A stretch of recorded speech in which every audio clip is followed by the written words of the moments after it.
दोस्तों, कुछ रहस्य ऐसे होते हैं जो समय से भी बड़े होते हैं। एलोरा के कैलाश मंदिर में पत्थर खुद बोलते हैं और भानगढ़ किले में सन्नाटा आपको डरा देता है। आज हम आपको ले चलेंगे दो जगहों पर जहां इतिहास, रहस्य और अविश्वसनीय चमत्कार एक साथ मिलते हैं। अगर आप सच में इन रहस्यों को महसूस करना चाहते हैं तो लाइक और सब्सक्राइब करना मत भूलिए, ताकि हर डरावनी कहानी सीधे आपके पास पहुंचे। नंबर 1, कैलाश मंदिर, एलोरा। एक ऐसा रहस्य जिसे देखकर आज भी इंसान सोच में पड़ जाता है। महाराष्ट्र के औरंगाबाद की चट्टानों के बीच खड़ा यह मंदिर सिर्फ एक इमारत नहीं, बल्कि पत्थर में जमी हुई एक पहेली है। कहा जाता है कि इसे बनाने के लिए किसी ने एक एक पत्थर जोड़कर निर्माण नहीं किया, बल्कि पूरे पहाड़ को ऊपर से नीचे तक काटकर मंदिर निकाला गया। यानी जो दिख रहा है वो बनाया नहीं गया, बल्कि हटाया गया। कल्पना करो, लगभग 1200 साल पहले न कोई आधुनिक मशीन, न क्रेन, न लेजर कटिंग, फिर भी एक विशाल पहाड़ को तराशकर इतना भव्य मंदिर खड़ा कर दिया गया, जिसकी हर दीवार, हर स्तंभ, हर मूर्ति एक ही चट्टान से जुड़ी है। इतिहास कहता है कि इसे राष्ट्रकूट वंश के राजा कृष्ण प्रथम ने बनवाया, लेकिन असली सवाल आज भी वही है, कैसे? कुछ लोक कथाएं कहती हैं कि एक रानी ने व्रत लिया था, जब तक मंदिर का शिखर दिखाई नहीं देगा वह अन्न ग्रहण नहीं करेगी। तब एक शिल्पकार ने दावा किया कि वह मंदिर को ऊपर से काटना शुरू करेगा, ताकि सबसे पहले शिखर बने और रानी व्रत तोड़ सके। और फिर शुरू हुआ वह कार्य जो आज भी दुनिया को चौंका देता है। कहा जाता है कि इस मंदिर को बनाने में लगभग 4 लाख टन पत्थर हटाया गया। सोचो, 4 लाख टन! अगर उस समय रोज 12 घंटे काम हुआ हो तो भी यह काम दशकों में पूरा हुआ होगा। लेकिन कुछ शोधकर्ता मानते हैं कि इसे जितनी तेजी से बनाया गया वह उस युग की तकनीक से लगभग असंभव लगता है। मंदिर के अंदर जाओ तो हर तरफ भगवान शिव से जुड़ी कथाएं उकेरी हुई मिलती हैं। विशाल नंदी की प्रतिमा, ऊंचे ऊंचे स्तंभ, दीवारों पर रामायण और महाभारत के दृश्य। लेकिन सबसे रहस्यमयी बात यह है कि मंदिर की बनावट में ऐसी सटीकता है जैसे किसी ने पहले पूरा नक्शा 3D में तैयार किया हो। एक भी बड़ी गलती और पूरा पहाड़ टूट सकता था। कुछ लोग तो यहाँ तक कहते हैं कि इस निर्माण में कोई अज्ञात तकनीक इस्तेमाल हुई थी। क्या प्राचीन भारत के पास ऐसी इंजीनियरिंग थी जिसे हम आज भूल चुके हैं, या फिर यह सिर्फ असाधारण मानव प्रतिभा का परिणाम था? जब सूरज की रोशनी मंदिर की दीवारों पर पड़ती है तो छायाएं ऐसे बनती हैं जैसे पत्थर जीवित हों। कई पर्यटक बताते हैं कि अंदर खड़े होकर उन्हें अजीब सी ऊर्जा महसूस होती है, एक शांति और साथ ही एक रहस्य का भार। सबसे दिलचस्प बात, इस मंदिर में कहीं भी नींव दिखाई नहीं देती, क्योंकि यह नीचे से नहीं ऊपर से तराशा गया है।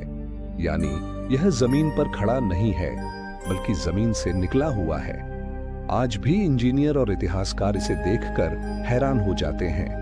आधुनिक तकनीक से भी इसे दोहराना आसान नहीं होगा, और यही कारण है कि कैलाश मंदिर सिर्फ एक धार्मिक स्थल नहीं, बल्कि मानव इतिहास का एक चमत्कार है।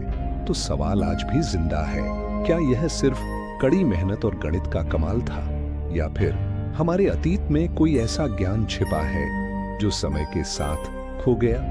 जब भी तुम एलोरा की उन पहाड़ियों के बीच खड़े होकर इस मंदिर को देखोगे तो एक बात जरूर महसूस होगी, कुछ रहस्य समय से भी बड़े होते हैं। नंबर 2, भानगढ़ किला। एक ऐसा नाम जिसे सुनते ही सन्नाटा गहरा हो जाता है। राजस्थान के अलवर जिले की पहाड़ियों के बीच बसा यह किला दिन में जितना शांत दिखता है, शाम ढलते ही उतना ही रहस्यमयी हो जाता है। कहते हैं सूरज के डूबते ही यहाँ रुकना मना है। भारतीय पुरातत्व सर्वेक्षण का बोर्ड साफ लिखता है, सूर्यास्त के बाद प्रवेश वर्जित। लेकिन सवाल है, क्यों? कहानी शुरू होती है 16वीं सदी से। भानगढ़ एक समृद्ध राज्य था। चारों तरफ बाजार, हवेलियां, मंदिर और महल। यहाँ की राजकुमारी रत्नावती अपनी सुंदरता और बुद्धिमानी के लिए दूर दूर तक प्रसिद्ध थी। उसी राज्य में एक तांत्रिक रहता था, सिंघिया। वह राजकुमारी से प्रेम करने लगा, लेकिन जानता था कि उसका प्रेम कभी स्वीकार नहीं होगा। एक दिन जब राजकुमारी की दासी इत्र खरीदने बाजार गई तो तांत्रिक ने उस इत्र पर काला जादू कर दिया। उसका इरादा था कि जो भी वह इत्र लगाए वह उसके वश में हो जाए, लेकिन राजकुमारी को उसके इरादों का आभास हो गया। उसने वह शीशी एक पत्थर पर फेंक दी। कहते हैं वह पत्थर लुढ़कता हुआ सीधे तांत्रिक की ओर बढ़ा और उसे कुचल दिया। मरते मरते तांत्रिक ने श्राप दिया, यह नगर जल्द ही बर्बाद होगा और यहाँ कभी जीवन नहीं पनपेगा। कुछ ही समय बाद भानगढ़ पर आक्रमण हुआ। युद्ध, खून खराबा और तबाही, और देखते ही देखते यह समृद्ध नगर खंडहर में बदल गया। आज जब आप किले के अंदर जाते हैं तो टूटी हुई दीवारें, सूनी गलियां और जर्जर महल आपको उस श्राप की याद दिलाते हैं। दिन में यहाँ पर्यटक घूमते हैं, तस्वीरें खींचते हैं, लेकिन कई लोग दावा करते हैं कि शाम के समय उन्हें अजीब आवाजें सुनाई देती हैं। पायल की छन छन, फुसफुसाहट या अचानक ठंडी हवा का झोंका। स्थानीय लोग कहते हैं कि रात में यहाँ रुकने की कोशिश करने वालों के साथ अनहोनी हुई है। कुछ बीमार पड़े, कुछ डर के मारे भाग खड़े हुए। हालांकि इन दावों का कोई पक्का प्रमाण नहीं, लेकिन कहानियां इतनी फैल चुकी हैं कि डर अपने आप पैदा हो जाता है। किले के अंदर एक मंदिर भी है जो आज भी पूजा के लिए खुला रहता है।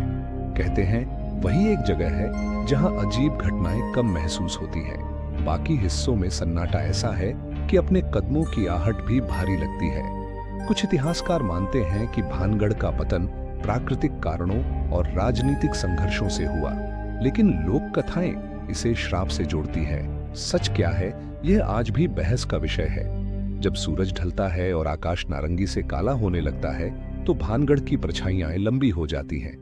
टूटी दीवारों के बीच से आती हवा ऐसी आवाज करती है जैसे कोई धीमे धीमे रो रहा हो, और तभी एहसास होता है डर हमेशा दिखाई नहीं देता, कभी कभी वह बस महसूस होता है। क्या सच में यह श्रापित जगह है, या फिर डर सिर्फ हमारे मन की कहानी है? भानगढ़ किला आज भी वहीं खड़ा है, खामोश लेकिन सवालों से भरा हुआ, और शायद कुछ रहस्य ऐसे ही अधूरे अच्छे लगते हैं।